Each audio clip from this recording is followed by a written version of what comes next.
Uncertainty is one of the themes of this upcoming season for the Dolphins, but the edge room in particular could be the subject of some sweeping changes after the year. What does the future look like on the edge in Miami?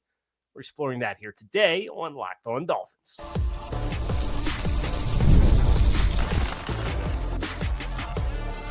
You are Locked On Dolphins, your daily Miami Dolphins podcast, part of the Locked On Podcast Network. Your team every day. All right, Miami, welcome to another episode of Locked On Dolphins. It is your team every day here on the Locked On Network. I'm your host, Cal Krabs, a lifelong Miami Dolphins fan, host of Locked On Dolphins, co-host of Locked On NFL Scouting, author of Touchdown Miami on Substack, and an NFL staff writer for A to Z Sports. I want to give a special welcome and shout out to our everydayers because it is your team every day. We don't just say it, we live it.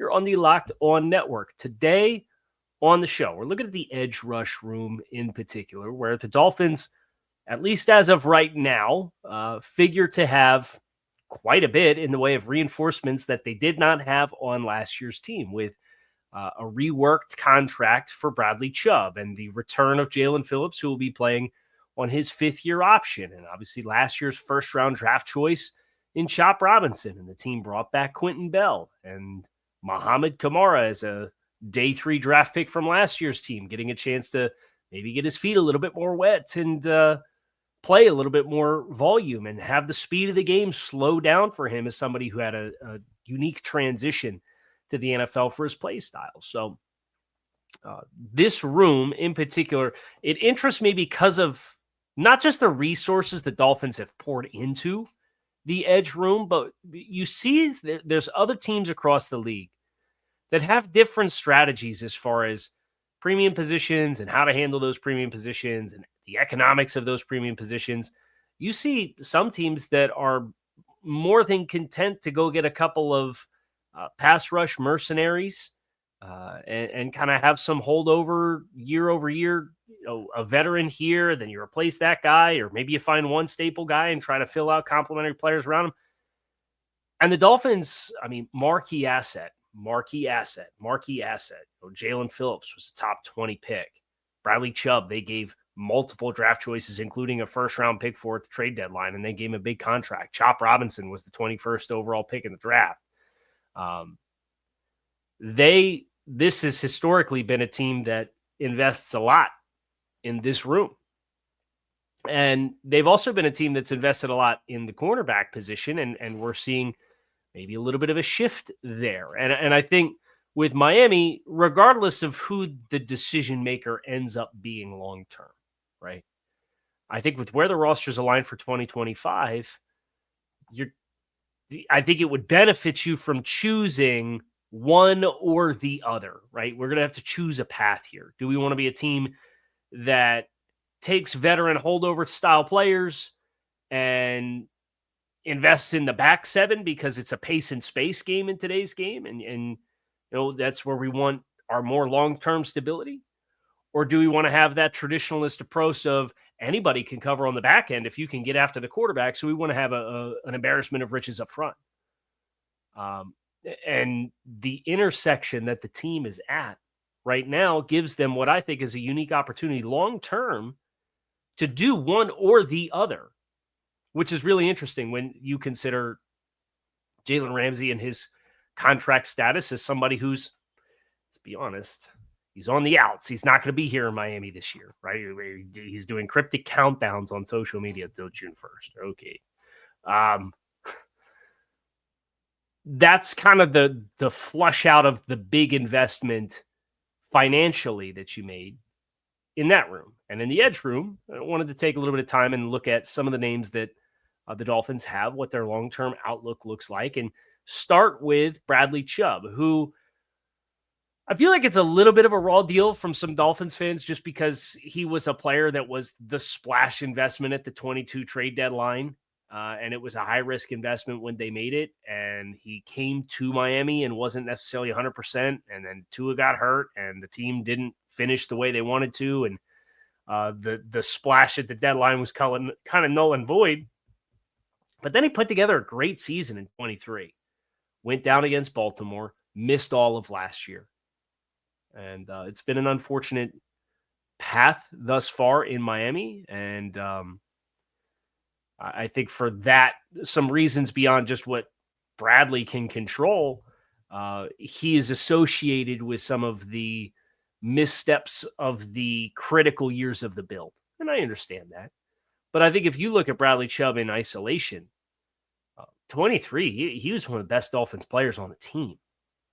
And getting that player back could be nice. And when you look at Bradley Chubb's remaining contract, he's on the schedule this year for a cap hit of $12.3 million. The Dolphins obviously reworked his contract. They brought his salary down. He signed for $8.7 million guaranteed.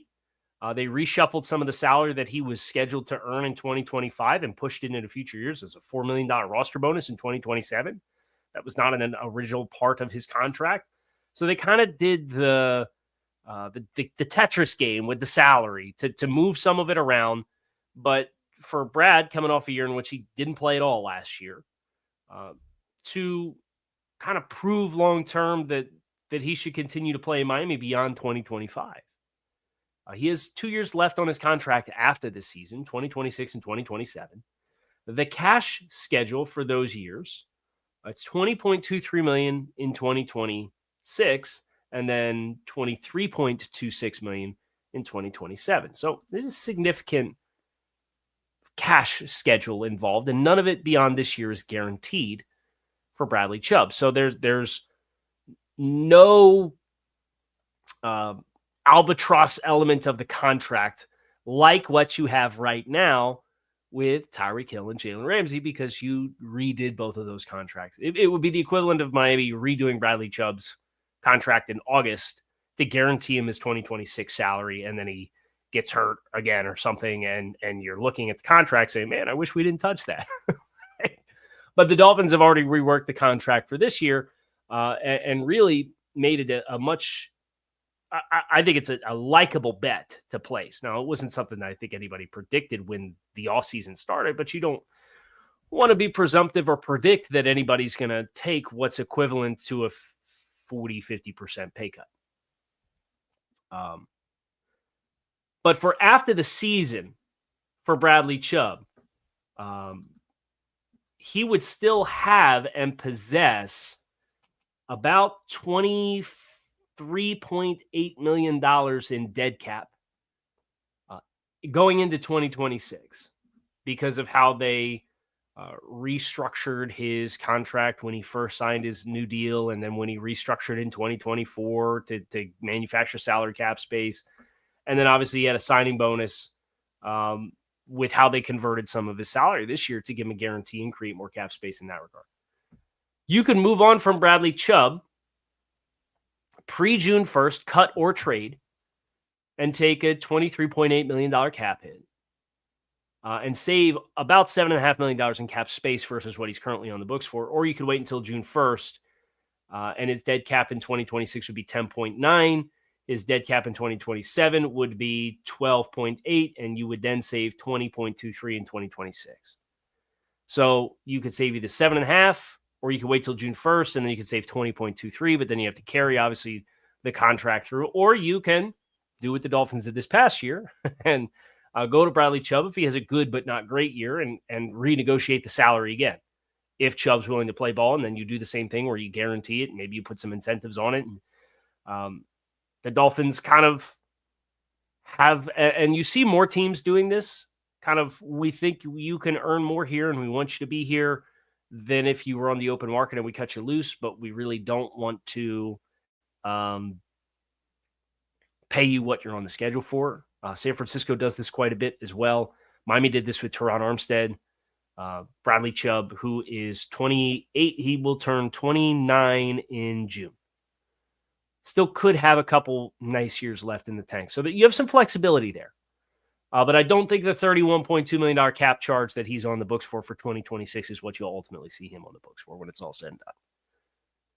What about the rest of this group? We're going to look at that next here on Locked on Dolphins, so make sure you guys stick with us. The NBA playoffs are in full swing, and every night delivers highlight-worthy performances, major momentum shifts, and can't-miss moments.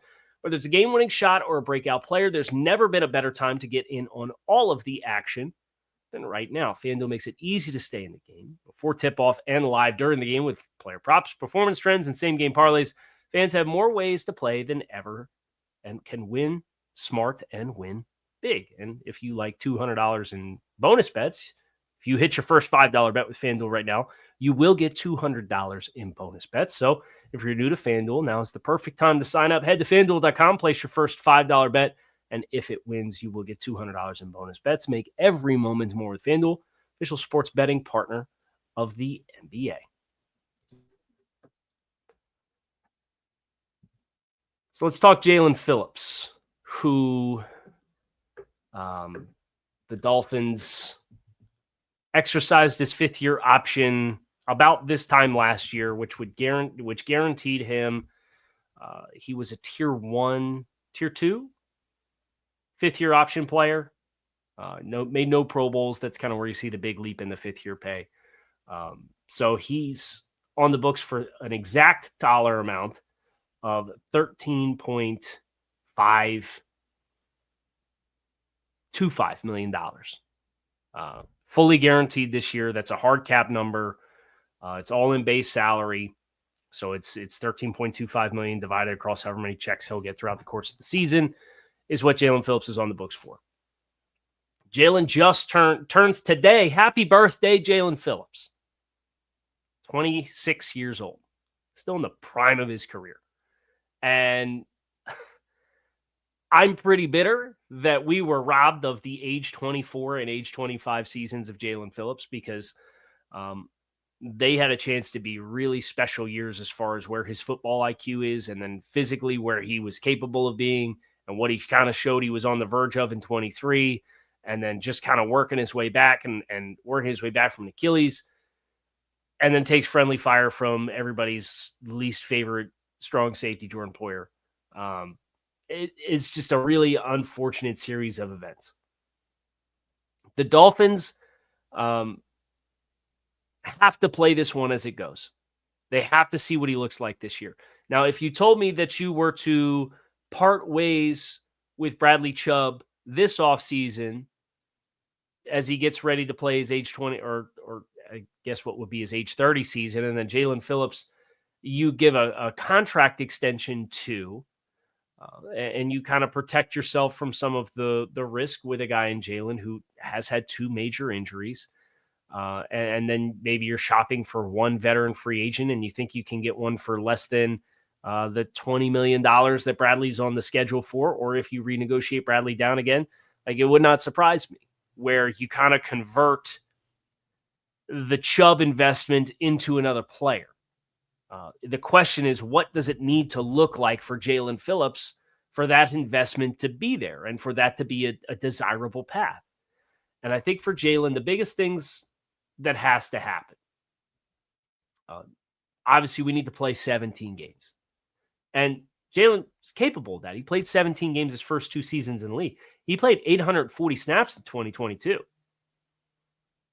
So all of the work that's Jaelan's done to get healthy and to play, he's played in 12 games the last 2 seasons. I think the negotiation as a result of missing more than half of the last 2 seasons combined would probably show up and can probably get you a contract, even if Jaelan plays all 17 games and plays well, like he's capable of doing. It was very cool to see the Dolphins put out kind of a phase 2 montage on social media yesterday. You saw Jaelan Phillips running the loop and doing some agility style work, which was great to see.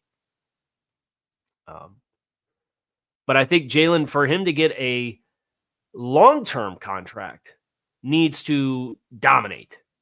I think there's a path, the most probable path for a future for Jaelan Phillips beyond 2025 Miami is just stay healthy and play like you've played your last few years. I would imagine the Dolphins will find the common ground. It would probably be a tier 2, tier 3 contract, probably a shorter term deal that doesn't have a lot of years on it because Jaelan would want to then prove he could stay healthy and perform at a high level for several seasons beyond that, and then cash in with like a big contract before he gets too deep into his career. So I think the most probable pathway for Miami and Jaelan Phillips beyond this year is probably maybe a 2-year, 3-year contract with probably the first year or 2 years guaranteed, a year and a half guaranteed. But you have to stay healthy for that to happen. I'm not saying you need to play 850 snaps like you did in 2022, but you got to play all 17 games and you got to look like the player that you were in the first half of 2023. But if it doesn't materialize, you obviously have a very clean break that's available here because he's in the last year of his contract. You don't need to sit down and go through dead cap like you do with Bradley Chubb or talk about renegotiating a salary. None of that stuff's in play. If it doesn't go well, then just Jaelan Phillips can be an expiring contract that you don't pursue a contract extension with, which I do not want. I want to be very clear. I love Jaelan Phillips. He's one of my favorite talents on the team, favorite human beings. Great personality and presence within the South Florida community. But the business side of this, you got to be prepared for all avenues and all outcomes, right? Which brings us to Chop Robinson. Very easy conversation to have with Chop because Chop is on a rookie contract. And not only is Chop on a rookie contract, he has 4 years left of player control. And from a cash perspective, he got 8.5 last year with his rookie signing bonus as part of the rookie wage scale. Chop's getting $1.475 million in cash this year. This is why all these GMs talk about rookie contracts and the draft picks being gold. Because a player that's 22, that's as good as Chop was last year, and still has so much room to get better, you have no business getting away with paying him $1.475 million. The other side of that coin is the risk that you incur when you make the pick and you have no proof of concept at the NFL level. You got to give a guy $8.5 million before you know if he's any good or not. So each of the next 3 seasons for Chop, 1.475, 2.156, and $2.837 million in cash. And then obviously there's the signing bonus that's prorated out on top of that. It's $3.5, $4, and $4.75 million in cap hits for the next 3 seasons. And then the 5th-year option for 2028 that the Dolphins will need to make a decision about after the 2026 season. So you have a long-term rampway here. This can be, if he continues to develop, can be kind of the centerpiece of the model that we talked about, where you have a centerpiece player and then you get a Leonard Floyd on a 1-year contract for $9 million, or Yannick Ngakoue for 1 year, $10 million, or you get a Jadeveon Clowney, who you might give a 2-year deal to, 2 for $20, and you piece around that centerpiece. San Francisco kind of did that with their edge group there for a bit around Nick Bosa as well. So that's some of the strategy that can get involved here. But the big X factor for the Dolphins is some of these ancillary players. We're going to get into them next here on Locked On Dolphins, so make sure you guys stick with us.